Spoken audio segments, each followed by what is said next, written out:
그리고 이중 질문을 하지 않습니다. 이게 무슨 말이냐면은 만약에 설문 문항으로 A항공사는 서비스도 좋고 이미지도 좋다 이러면은 이미지는 좋은데 서비스가 좋지 않으면 어떡하지? 또 이럴 때가 있잖아요. 그렇기 때문에 무조건 설문 항목을 작성을 할 때는 한 문제씩만 한 문항에 질문 한 개씩만 해야 됩니다. 아시겠죠?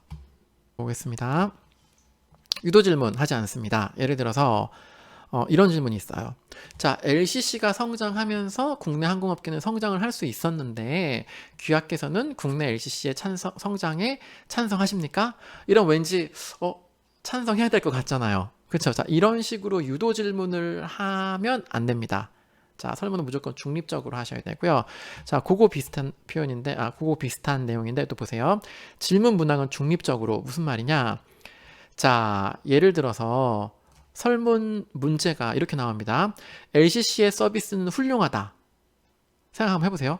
LCC의 서비스는 훌륭하다라고 하면은 그냥 보통 뭐 괜찮지. 근데 만약에 이거를 리커트 5점 척도로 해서 주면은 뭐 괜찮은 거니까 그냥 보통인가? 라고 생각을 하게 될 거 아니에요. 그런데 여기 지금 다음 문제 LCC의 서비스는 적절하다라고 생각을 하면은 이거는 여기는 무조건 찬성일 거 아니에요. 적절하다. 당연히 적절하지. 그럼 5점 만점에 5점 주실 거 아니에요, 보통. 자, 그렇기 때문에 이렇게 지금 질문 같은 경우는 지금 이렇게 주관적으로 평가를 할 수 있게 주는 게 아니라 중립적으로 표현을 만들어주는 게 중요합니다. 자, 그리고 곤란한 질문을 하지 않는다. 예를 들어가지고 제 그 박사 동기 중에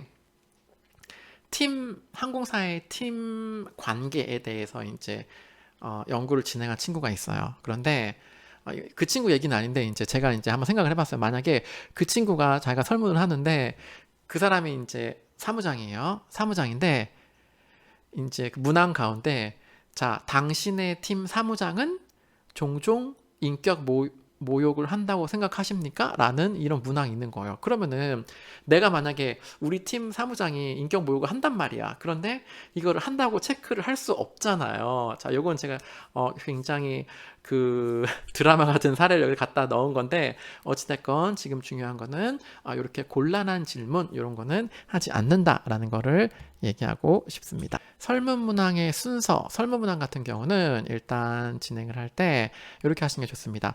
인구 통계학적 질문, 우리 예를 들어서 남자니 여자니, 나이가 몇 살이니 이런 거는 가장 마지막에 해주는 게 제일 좋고요.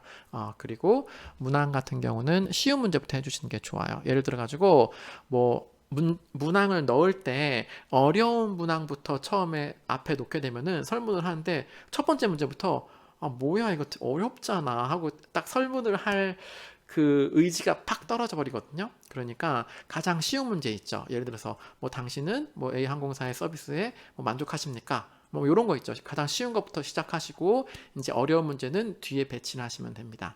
자, 그리고 설문 문항 간의 관계를 고려하라. 이거 무슨 말이냐? 예를 들어서 앞에 있는 문제가 뒤에 있는 문제에 영향을 줄 수가 있어요. 한번 보세요. 만약 앞에 문제가 이거였어요. 당신은 항공사의 안전 규정을 따르는 것이 중요하다고 생각을 하십니까? 그럼 예를 들어 가지고 네, 그렇습니다. 뭐 무조건 5점 척도에 5점으로 했어요. 했는데 그 다음 문제가 자, 당신은 안전 규정을 따르지 않은 적이 있습니까? 이러면은 나는 지금 앞에서 안전 규정을 따르는 것이 중요하다고 생각을 했는데 그 다음 문제가 안전 규정을 따르지 않은 적이 있습니까? 라고 나오면은 참 이거 뭐 답변하기 좀 애매모호하죠. 자, 그렇기 때문에 이렇게 앞문항과 뒷문항과의 관계를 반드시 생각을 해서 이런 거를 확인할 수 있는 가장 좋은 방법은 뭐냐면은 여러분들이 설문 문항을 뿌리기 전에 일단 여러분 입장이 말고 주변에 있는 친구들이나 이제 다른 사람들한테 특히 우리처럼 이렇게 논문 쓰는 사람들 말고 일반인 대상으로 반드시 테스트를 해보셔야 됩니다. 테스트를 해봐야지 이제 저 같은 경우도 이제 제가 설문하기 전에 아까 말씀드렸다시피 저희 학생들이나 아니면 제 친구들한테 그냥 한번 물어봐요. 이거 보고 내용이 이해 안 되거나 이상한 거 있으면 얘기를 해달라고. 그러면은 제 눈에서는 안 보였는데 이제 일반인들의 눈에서는 이게 이상하다, 말이 안 된다, 이게 무슨 말이지? 물어보는 그런 것들이 항상 발견됩니다. 그래서 이렇게 해주는 게 중요합니다. 그리고 아까 말했다시피 문항이 너무 많으면은 신뢰성이 떨어진다라고 이야기를 할 수 있습니다.